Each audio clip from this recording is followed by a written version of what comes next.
A paz do Senhor a todos. Abrem as vossas Bíblias no Evangelho de Jesus, segundo escreveu João, capítulo de número 16.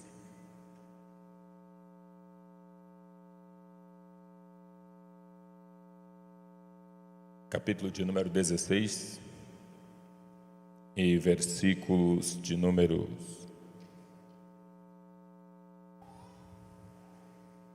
7 e 8.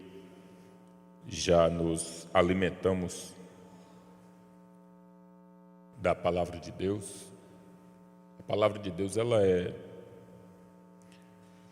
um alimento peculiar, porque todas as vezes que todos os outros alimentos nós nos alimentamos e por vezes nos empanturramos. Comemos até não querer mais e depois ficamos exaustos de tanto comer. A palavra de Deus, ela é o único alimento que quanto mais eu como, mais me esvazio. Ao passo que, ao me esvaziar de tanto que eu comi, procuro mais uma vez comer aquilo que eu acabei de comer. Disto, concluímos que a palavra de Deus em nossa vida tem um valor de alimento renovador para as nossas vidas. Diante de tudo aquilo que já foi dito aqui, agradeço imensamente a Deus pela vida dos nossos companheiros, pastor Reginaldo Cruz, meu professor, pastor Keneter, que também eu conheci aqui, e é um professor também por excelência, assim como os demais pastores e palestrantes que estiveram por aqui, me antecedendo, a pastora Elda. Deus abençoe poderosamente por esta palavra, e os amigos que já não estão aqui, mas que Deus também os usou poderosamente para que estivessem falando conosco por meio da sua palavra. Versículo 6. Antes, porque isto vos tenho dito, o vosso coração se encheu de tristeza. Jesus falando a respeito da sua partida. Todavia, digo-vos a verdade, que vos convém que eu vá, porque se eu não for, o Consolador não virá a vós. Mas se eu for, enviá-lo-ei. E quando ele vier, convencerá o mundo do pecado, da justiça e do juízo. Do pecado porque não creem em mim. Da justiça porque vou para meu Pai e não me vereis mais. E do juízo porque já o príncipe deste mundo está julgado. Quando a temática proposta aí para a nossa preleção estava com o tema a dimensão pneumatológica da escatologia. Então, quando a gente fala em Espírito Santo, a gente está falando daquele que é o principal, é a principal fonte, razão, causa que estamos aqui, principalmente por tratativas voltadas ao pentecostalismo, considerando que são proposituras que nos levam a entender, compreender, nos alimentar dentro daquilo que é a proposta do Espírito Santo, com os carismas, ou os dons, ou as suas manifestações. Diante disso, a presença do Espírito Santo, tudo que nós trabalhamos, construímos, tudo aquilo que nós estamos lutando, tudo aquilo que mais representa para nós, o que faz exatamente representar a presença. Quando a gente observa algumas questões voltadas para os dias atuais, pessoas se tornam presentes virtualmente. Mas você há de convir comigo, você que é mãe, você que é pai, você há de convir comigo que a presença virtual do seu filho não substitui a presença real do seu filho. A presença real do seu filho, ela é muito mais satisfatória, fisicamente falando. É o ver, é o palpar, é o tocar, é o sentir. Eu tenho certeza que os pastores que aqui estão, o filho do pastor Kenneth Terra, a sua família está lá. A presença virtual, com certeza, fala todos os dias. A presença virtual não a substitui, em hipótese nenhuma, em momento nenhum, a presença real. O que a presença do Espírito Santo para a igreja, para a história da humanidade, a presença do Espírito Santo, ela foi anunciada. Se a gente observar nas tratativas da lei, Deuteronômio, capítulo de número 30 e versículo de número 6, Deus já trazia a ideia da circuncisão sendo efetuada no coração dos homens. Se a gente observar o que Jeremias, capítulo 31, versículos 31, 32, 33, 34 já dizia, o que está escrito lá é que Deus a escreveria a sua lei nos corações das pessoas, no interior do seu povo, de modo que todos passariam a conhecer o Senhor. Se observarmos o texto de Ezequiel, capítulo 36, versículos 26 e 27, naquelas palavras o Senhor disse assim: eu tirarei o coração de pedra, converterei o vosso coração em coração de carne, deste modo, tendo um coração voltado para Deus. Nas perspectivas da restauração, capítulo 37, versículo 14, o Espírito ele é apresentado como o elemento vivificador da nação de Israel. O profeta Joel, capítulo 2, versículos 28, ele diz a respeito do derramamento do Espírito Santo. O que leva o próprio Pedro na sua preleção, na sua exposição do texto bíblico, a partir de Atos, capítulo 2, versículo 17, trazendo a realidade e dizendo para o povo, isto que está acontecendo, pegando o gancho na palavra do pastor Enoque Vieira, isto é aquilo que? Aquela promessa predita por Joel agora, que se completa naquele momento. Ele diz, isso é o que está escrito a respeito do que o profeta diz, que nos últimos dias derramaria do Espírito sobre toda a carne, sobre todas as pessoas. Deste modo, todos pelo Espírito Santo tornar-se-ão conhecedores de Cristo. Observando essas questões alusivas ao Espírito Santo, Paulo traz dentro da sua proposta as duas situações. O primeiro, o já de Paulo e o ainda não. São duas situações. Quando a gente fala da presença do Espírito Santo, falamos da continuidade do reino. Continuidade por quais razões? Se observarmos João capítulo 14, versículo 16, eu rogarei ao Pai, e Ele vos enviará outro Consolador. A palavra Consolador lá é uma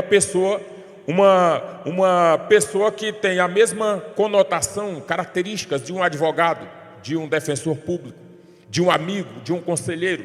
Por esta razão, a teologia, há alguns anos atrás, ainda tratava das questões pneumatológicas como as questões da paracletologia, por tratar-se do paracleto. Alguns seminários traziam a disciplina paracletologia. Certamente se lembram do que estou falando.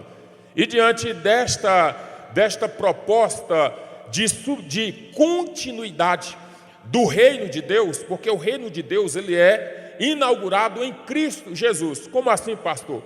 Se observar, pode até projetar, não vou ler. Lucas, capítulo 16, versículo 16. Diz o texto bíblico assim, que a lei e os profetas foram até João. A partir de então, o reino de Deus está em evidência. O reino de Deus, ele não vem acompanhado apenas de teorias. O reino de Deus vem acompanhado de ações práticas. Na proposta lucana, a gente percebe isso muito claramente, mais especificamente no capítulo 9, versículos 2, versículo 11.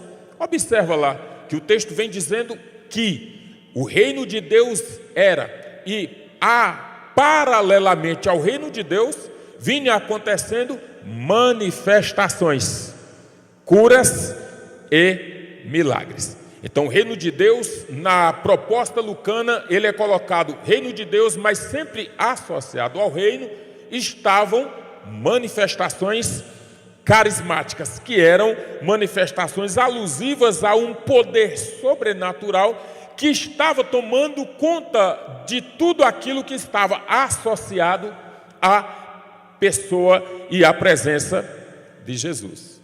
Quando a gente começa a observar esses detalhes, a gente começa a entender quando Paulo estava falando a respeito, trazia esta proposta do reino, trazia esta presença do reino. Paulo, para ele, o reino, ele apresenta ele como se estivesse dividindo em duas partes: a era presente e a era futura.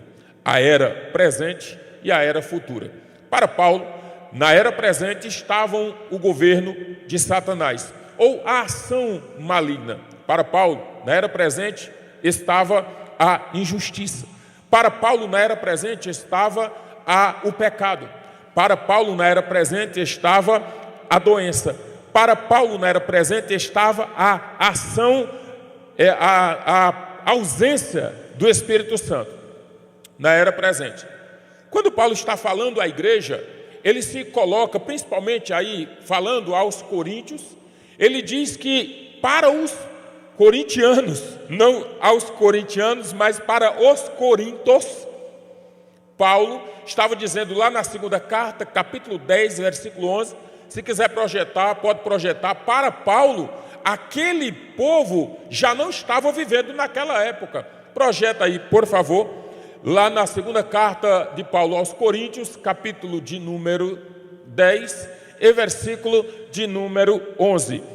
Abre a sua Bíblia, você que está com a sua Bíblia aberta, estarei fazendo uso do texto. Diz: pense o tal isto, que quais somos na palavra por cartas, estando ausentes, tais seremos também por obra presentes. Na primeira carta de Paulo aos Coríntios, capítulo 10, versículo 11, diz: ora, tudo isto lhes sobreveio como figuras, e estão escritas para aviso nosso. Paulo está se incluindo enquanto igreja, para aviso nosso, e diz: para quem já são chegados o fim dos séculos. Então, para Paulo, o fim dos séculos já é chegado. Dentro desta proposta do reino, quando o reino de Deus é inaugurado na terra, é o já em Paulo. Quando o reino de Deus é inaugurado na terra, na presença do reino, a era vindoura, ou a era futura, ou a era escatológica já está inserida no contexto terreno de igreja. Ao estar inserida no contexto terreno da igreja, vamos compreender por quais razões. Paulo, na segunda carta aos Coríntios, capítulo 5, versículo 17, diz: agora, pois, os que estão em Cristo, nova criatura são. As coisas velhas já se passaram, e eis que tudo se fez novo. Volta ao versículo 14 e o versículo 15 para que observemos um detalhe. Versículos 14 e 15. Porque o amor de Cristo nos constrange, julgando nós assim, que se um morreu por todos, logo todos morreram. Versículo 15. E ele morreu por todos, para que os que vivem não vivam mais para si, mas para aquele que por eles morreu e ressuscitou.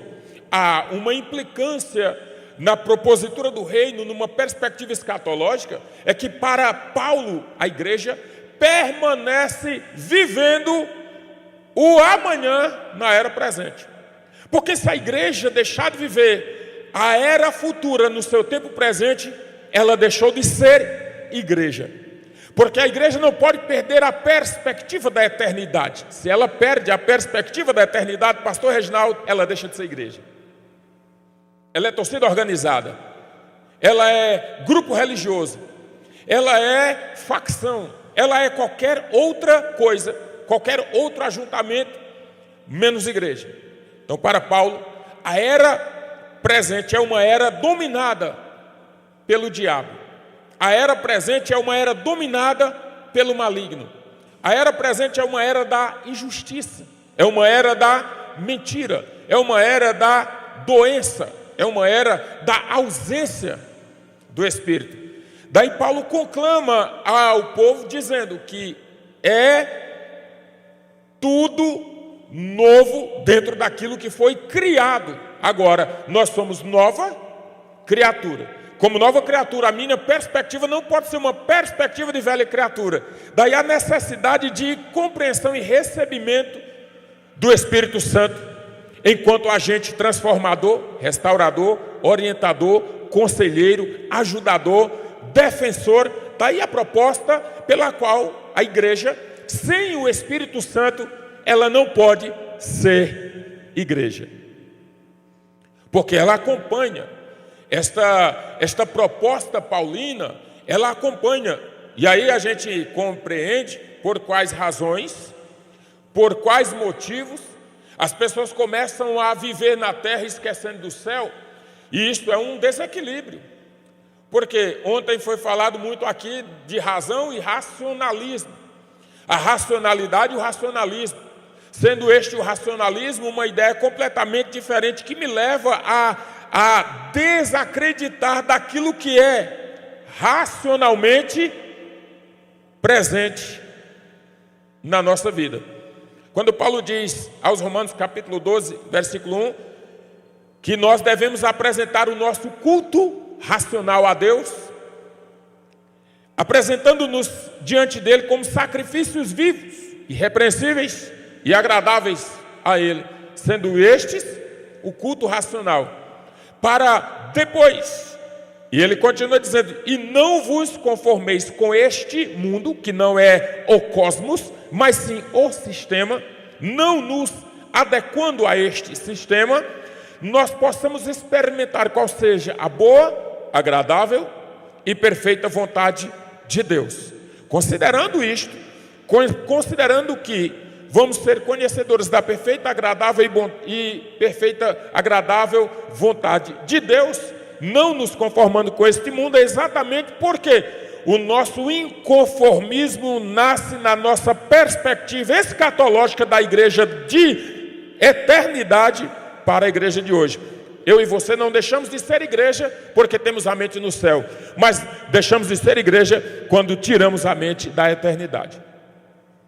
O ponto de equilíbrio que nós precisamos com a nossa razão, quando Paulo diz do culto racional, a perspectiva que precisamos construir da nossa característica enquanto seres equilibrados, no entanto, igreja racional, é que nós temos a cabeça no céu e os pés na terra. Do contrário, se a igreja fosse apenas constituída de elementos cujos pés estão na terra e a cabeça também, esta também não seria igreja. Seria qualquer ajuntamento de pessoa, menos igreja. Do outro lado, se fosse uma igreja constituída de pessoas com a mente apenas no céu, tirando a sua perspectiva terrena, também não seria igreja. Seria um grupo de fanáticos levantando uma bandeira de religiosidade, a fim de que essa bandeira de religiosidade lhe aprisionasse naquela sua bolha, a bolha da eternidade, ou na sua bolha, a bolha da terra. Nem na eternidade e nem na terra. Para a igreja ser curada, equilibrada, santa, carismática, ela precisa ter os pés na terra, mas pensar como o céu. Ter os pés na terra, mas pensar como o céu. Pensar como cristão. E aí, por que Paulo traz esta alusão? Se observarmos a Epístola aos Filipenses, capítulo 3, versículo 21, o texto está dizendo que nós olhamos para o céu. A nossa mente, a nossa pátria está nos céus, de onde também esperamos o nosso Senhor e Salvador Jesus Cristo. Então a ideia de que a eternidade, aí como é que eu vou conseguir viver, pastora Elda, na terra? Como é que eu consigo viver na terra pensando no céu? É fácil. É quando eu recebo o Espírito Santo, a presença dele em mim me leva ao patamar de eternidade, mesmo estando aqui. É por isso que Paulo diz: o evangelho é loucura para os que perecem, porque você não consegue compreender as coisas espirituais vivendo na carnalidade. Paulo diz: as coisas espirituais se discernem espiritualmente. O homem carnal não consegue compreender as coisas de Deus. Aí a igreja que não tem a mente na eternidade, uma igreja que não tem uma perspectiva escatológica, expectativa da volta, da parousia, a expectativa do arrebatamento da igreja, essa igreja, ela já se envaideceu com aquilo que ela tem. E aí entra uma questão ética, porque quando vamos falar de comportamento, é impossível tratar de comportamentos sem que estes comportamentos não sejam de aplicações éticas. Paulo, em suas questões éticas, Paulo trata em duas vertentes. Trabalha na perspectiva ética autônoma e na perspectiva ética heterônoma. Ética autônoma e ética heterônoma. Repita comigo: ética autônoma, ética heterônoma. Diante destas qualificações da autonomia e da heteronomia, onde é que eu encontro isso? Dentro das questões éticas, mais precisamente trabalhada em conceitos de modo geral, a ética ela tem três divisões. A ética ela tem o conceito deontológico, a ética tem o conceito teleológico e a ética tem o conceito existencialista. A ética tem o conceito deontológico, teleológico e existencialista. Diante destas três, há três percepções conceituais das questões éticas. Nós temos o conceito teleológico. Dentro do princípio teleológico, lá você vai encontrar a frase que os fins justificam os meios. Dentro do princípio teleológico, ou seja, que é o fim de todas as coisas, o que importa é o fim delas e não o meio. Dentro deste princípio estão algumas vertentes. Estão o utilitarismo ético e está o situacionismo ético. Dentro do princípio teleológico. Dentro deste utilitarismo ético e situacionismo ético, mais precisamente o utilitarismo ético, a questão que está lá são duas. Uma delas é pontuada na Bíblia, onde Paulo faz a referência disso. Uma delas são o eudemonismo, que não é o parente do demônio, o primo primeiro do Satanás. O eudemonismo é apenas a busca pela felicidade como bem maior da sua existência. E do outro lado está o hedonismo. Hedonismo, e aí é uma palavra muito conhecida da igreja. Dentro do hedonismo está a busca pelo prazer como finalidade maior da existência do ser humano. Isso é uma questão ética.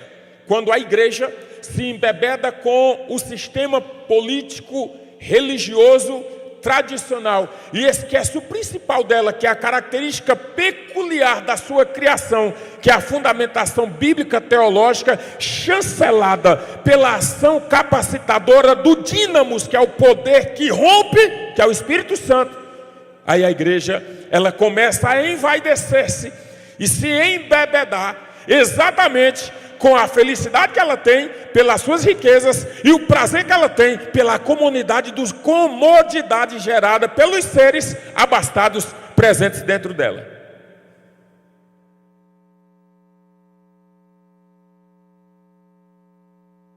Aí nós vamos começar a entender porque existem ajuntamentos, e aí vou passar a substituir a palavra igreja para ajuntamentos de pessoas que julgam-se igrejas e estão embebedados com o vinho da sua luxúria. E aí está como uma daquelas igrejas de Apocalipse que pode muito bem retratar e exemplificar. Tem tudo e diz: Deus, já não sinto mais falta de absolutamente nada. Teve um escritor que ele disse, dentro do livro lá, ele faz o comentário, ele disse que chegando lá em Roma, na referência da Igreja Católica Apostólica, ele olhou assim e disse que um homem falou assim para ele, enquanto ele apreciava aquela aquela riqueza, aquela beleza em ouro. O homem que lhe acompanhava disse para ele: aqui, nesta porta, Pedro não poderia dizer, juntamente com João, não temos ouro e nem prata. E olhou para ele com um ar de sarcasmo, dizendo isto. Ele olhou fixamente para o homem que lhe acompanhava e disse: aqui nesta porta, ele também não poderia dizer, em nome de Jesus Cristo, levanta e anda. Ou seja, o poder que tinha na riqueza material de um templo não representava o poder do dínamos, do Espírito, que é capaz de fazer com que pessoas comuns, mortais, tenham percepções eternas, indiscutíveis, imensuráveis, impenetráveis, onde o campo da ciência, na mais alta sua tecnologia, jamais vai conseguir explicar o fenômeno do arrebatamento da igreja, que levará esse povo para estar com o seu Senhor.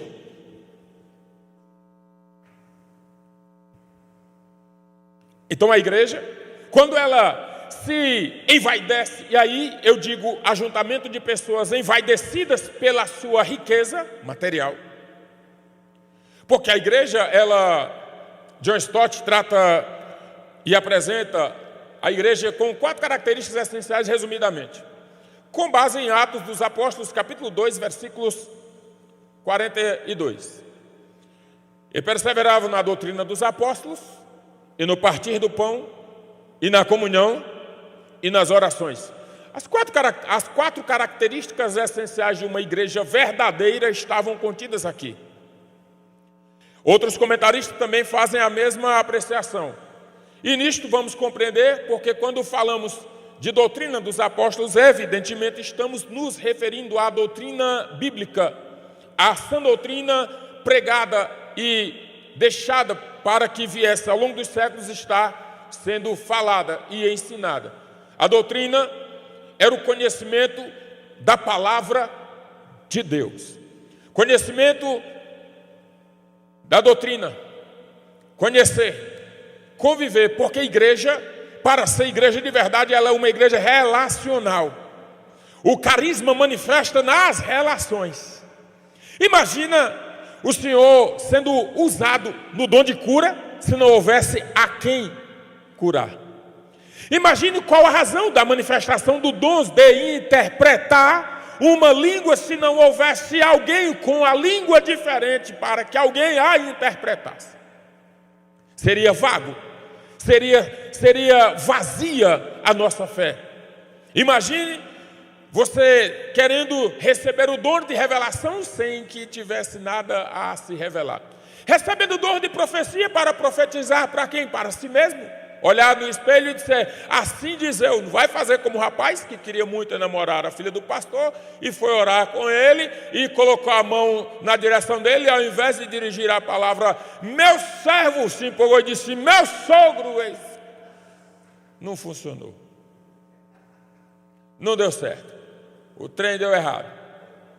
Imagina se... Então, a igreja ela é relacionamento. Um dia, pastor Reginaldo, eu perguntei aos seminaristas e disse, você congrega por causa de Deus ou por causa das pessoas?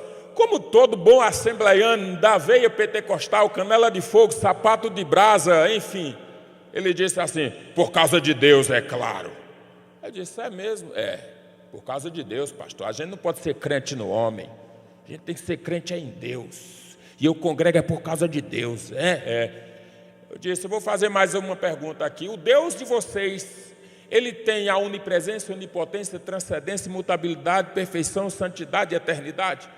Dentre esses, ele é onipresente, ou seja, preenche todos os espaços. Não há um lugar que Deus não preencha. Ele disse, não. Eu disse, então é verdade que se Deus preenche todos os lugares, pergunto agora, para fechar. Quantos aqui tem uma igreja perto de sua casa? Aí todo mundo. E eu perguntei, então por que não se congrega lá perto da sua casa? Se o Deus que você julga servir é onipresente, preenche todos os espaços e ambientes, lógico, ele estará na igreja também, que clama o nome dele lá perto da sua casa. E ele disse, verdade. Eu disse, agora me responda por que não congrega lá perto da sua casa. Aí ele... Pronto, acabou. Acabou o argumento. Aí o cara vai inventar, vai locubrar, né? Porque no alinhamento dos planetas, lá na Via Láctea, lá no entroncamento do infinito, quando o vento deu uma volta no meio do nada, não vem com história fiada não, porque isso não funciona. Você congrega por causa das pessoas, porque o Espírito Santo de Deus, que nós aguardamos a manifestação plena no ainda não de Paulo, quando do arrebatamento da igreja, completando isso para tirar-nos daqui, vai tirar uma igreja junta de uma vez só, no arrebatamento dela. Igreja é relacionamento. Igreja é relacionamento. Ser pentecostal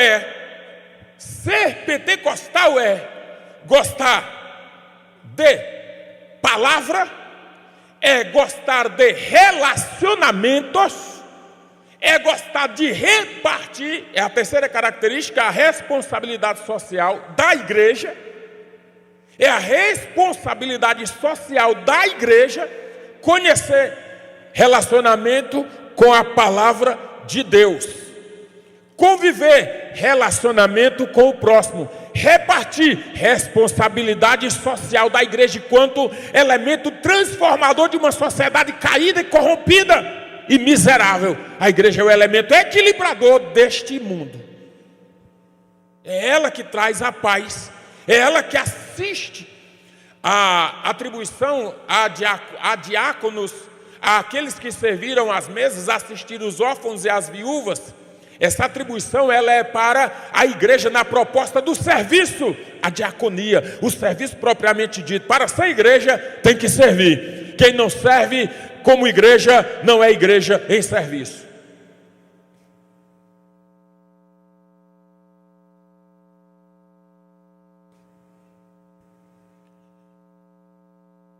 Conhecer, conviver, repartir e orar. Nós temos dois eixos. Por que igreja é relacionamento? Se observarmos o desenho da cruz, a cruz ela tem dois eixos, o eixo vertical e o eixo horizontal. O eixo vertical é o maior, liga-nos da terra ao céu. O eixo horizontal liga-nos de norte, de uma extremidade à outra. Dentro do eixo horizontal está o próximo, relacionamento com o próximo. Nisto se resumem os dois mandamentos, quando Jesus diz: amarás o teu Deus acima de todas as coisas, eixo vertical, e o teu próximo como a ti mesmo, eixo horizontal. A cruz nos leva a relacionamento com Deus e com o próximo. A igreja, para ser igreja, tem que ter a mente no céu, mas os pés na terra. É o equilíbrio da sua existência enquanto ser mediador, transformador de todas as coisas aqui na terra. Se o Senhor tem eu e a sua pessoa como igreja, é porque nós precisamos, para ser igreja, viver com a cabeça na eternidade. Aí eu não vou me envaidecer, porque eu não vou ser dono de nada aqui. A igreja aqui não vai ser dona de nada. A palavra do pastor César Moisés, no seu livro Teologia Sistemático Carismática, ele diz uma frase interessante, que que o Espírito Santo não suscita dominadores e nem ditadores e nem pessoas autoritárias. A presença do Espírito Santo suscita servos. Porque na igreja empoderada pelos poderes, os homens passaram a bater no peito e dizer que são profetas. As pessoas passaram a ser detentoras do dia em que Deus faz milagre. Irmão, o dia do milagre aqui é quinta-feira. Mas quinta-feira o bagaço acontece aqui na igreja. É quinta-feira. Não, mas eu quero na quarta. Não, é só quinta-feira. Não, mas na sexta. Não, eu falei que é quinta-feira. É o Deus preso na caixa de fósforo, na mente insana de um sujeito que se diz crente, mas aprisionado na terra, envaidecido pelo poder que não é dele, mas na sua bolha ele concebeu a ideia de que pode alguma coisa. A nossa força está em Deus. E aí um texto muito interessante de Paulo, quando ele está falando daquela situação que ele foi elevado até o terceiro céu, não sabe se no Espírito ou se fora dele, que ele fala não dele, ele fala na terceira pessoa, conheci um homem que foi levado até o terceiro céu, não sei se no corpo ou se fora dele, não sei se o Espírito, não sei como é que foi aquele negócio, eu sei que eu fui levado. Lá eu vi coisas inefáveis que ao homem não é lícito falar, e ainda que eu falasse, eu não estaria dizendo mentira, estava falando a verdade, porque estou dizendo do que eu vi. No entanto, eu fiquei muito atribulado, porque orei por 3 vezes depois, para que Deus tirasse de mim aquele espírito que me atormentava, e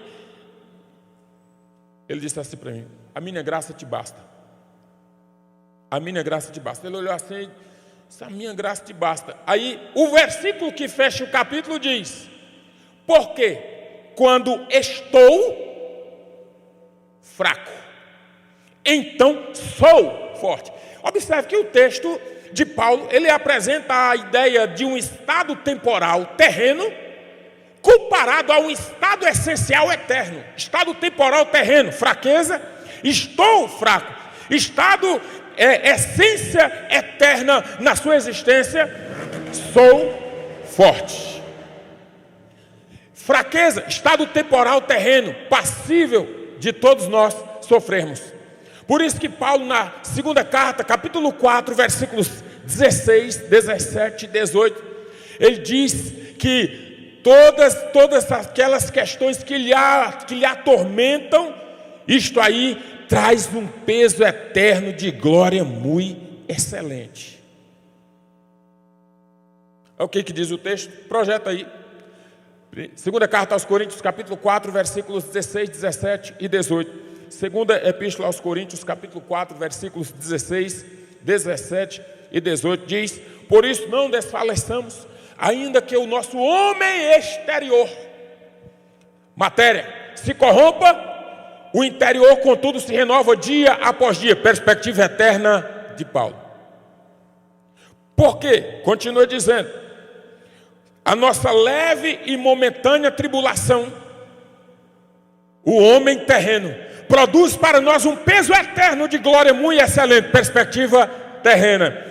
Porque não atentamos nós para as coisas que se veem, terrena, mas para as coisas que não se veem, são eternas. Paulo estava dizendo: a igreja, para ser vitoriosa, carismática e, sobretudo, uma igreja com perspectiva escatológica, ela precisa aprender a conviver com as tribulações, com as agruras, com as angústias, com as derrotas, com as perdas, com a separação, mas, sobretudo, acreditando que ela continuará a sua vida na eternidade. Irmãos, nobres que aqui estão, quando Paulo estava falando dessa perspectiva, e aí voltando lá nas questões éticas da nossa existência, que nós fazemos ou que nós deixamos de fazer, dentro destas características que Paulo aponta da ética heterônoma e da ética autônoma, e agora voltamos lá no tema da ética. A ética heterônoma é aquela ética cuja fonte ela é fora do indivíduo. A ética autônoma era praticada por Adão. Adão, antes da queda, o estado adâmico antes da queda era um estado de prática de ética heterônoma. Embora no jardim da inocência, com toda a pureza que estava naquele ambiente, apesar da pureza, o pecado era uma probabilidade, mas não era um fato concreto. Pecado era uma probabilidade, mas não era um fato concreto. Probabilidade por quê? Porque no jardim estava a árvore da ciência do bem e do mal. E se era a árvore do conhecimento da ciência e do bem e do mal, ora, o mal estaria presente de certo modo naquela perspectiva existencial de Adão, ainda antes da queda. Mas a questão é, um fato concreto é uma situação, uma probabilidade é outra. Não podemos transformar as probabilidades em fatos concretos quando a palavra de Deus nos repudia desta ação. É uma probabilidade pecar, mas eu tenho que pecar? Não. E Paulo diz isso em suas palavras: tudo me é lícito, mas nem todas as coisas tudo me é, mas nem todas as coisas me Ou seja, a probabilidade de pecar existe latente perto de nós. Mas eu devo fazer? Não. E quando eu decido não fazer, o meu princípio valorativo da ética é heterônomo. Por quê? Porque eu observo e aprecio a determinação divina: não comerás, porque no dia que dela comerdes, certamente morrerás. Quando o homem come, ele quebra um valor ético heterônomo que nasce em Deus e adota o valor ético autônomo, ou seja, as decisões agora não são de Deus para mim, são de mim para Deus. Ou seja, Deus agora não é mais o certo da história, eu agora tenho toda a razão do mundo. Aí agora Deus não é mais certo, o certo agora sou eu. Aí o sujeito começa a olhar para a Escritura e dizer, aí começa a praticar a exegese, é jogar dele para o texto. Aí ele começa a dizer, mas o texto não quer dizer isso, o texto quer dizer isso, aquilo, outro. Ele começa a usar da ética autônoma para justificar os seus atos equivocados, completamente fora dos padrões bíblicos, mas acreditando ele que está fazendo a coisa certa. Assim, agora eu me apertei. Pastor, e como igreja, o que é que eu devo fazer? Como é que eu devo agir? Primeiro, a ética que a igreja adota, o princípio valorativo que a ética é aplicada à igreja é o princípio deontológico, é o dever de não fazer. É uma ética prescritiva normativa e não uma ética teleológica que é emotiva e descritiva. A Bíblia não é um manual de descrições apenas. A Bíblia é, sobretudo, um manual de prescrições e normas. Não. É assim. Não e não. Todas as coisas que nós fazemos têm os nossos reflexos e as nossas construções com base naquilo que nós aprendemos. Daí a razão principal pela qual nós estamos aqui é porque acreditamos nós que este momento que temos aqui, estamos aqui passando, estamos nós nos alimentando, nos fortalecendo, aprendendo valores normativos, aplicáveis e transformadores para a nossa existência, para a nossa vida enquanto cristão. Enquanto a igreja, ela precisa viver como igreja, agora, com os pés na terra, mas a cabeça onde? Na eternidade. Se assim nós fizermos, nós vamos entender o porquê que Jesus falava da necessidade de buscar primeiro o reino de Deus. Buscar primeiro o reino de Deus e a sua justiça. Porque a justiça de Deus, como foi dito hoje aqui mais cedo, a justiça de Deus, ela não falha. Ela coloca o homem nos seus devidos lugares, coloca as situações nos seus devidos lugares. A presença de Deus, por meio do seu Espírito, é real. E a igreja, enquanto mediadora, enquanto responsável, propagadora, portadora do dínamos, do poder que rompe fronteiras, ela está aqui na terra rompendo fronteiras para a eternidade, a fim de que por meio dela, as pessoas que não têm portas abertas, possam, a partir de nós, ter suas portas abertas e rompidas pelo dínamos, que é o poder do Espírito Santo, o poder capacitador, restaurador. A pneumatologia, a dimensão pneumatológica da escatologia consiste em fazer com que, pela pneumatologia em nós, enquanto igreja, reflita em nós o caráter da eternidade, fazendo com que uma escatologia que aguardamos na parousia seja vivenciada hoje e tenhamos alegria na terra, como se já estivéssemos no céu, com a nossa vitória garantida. Glória a Deus. Tudo certo aí?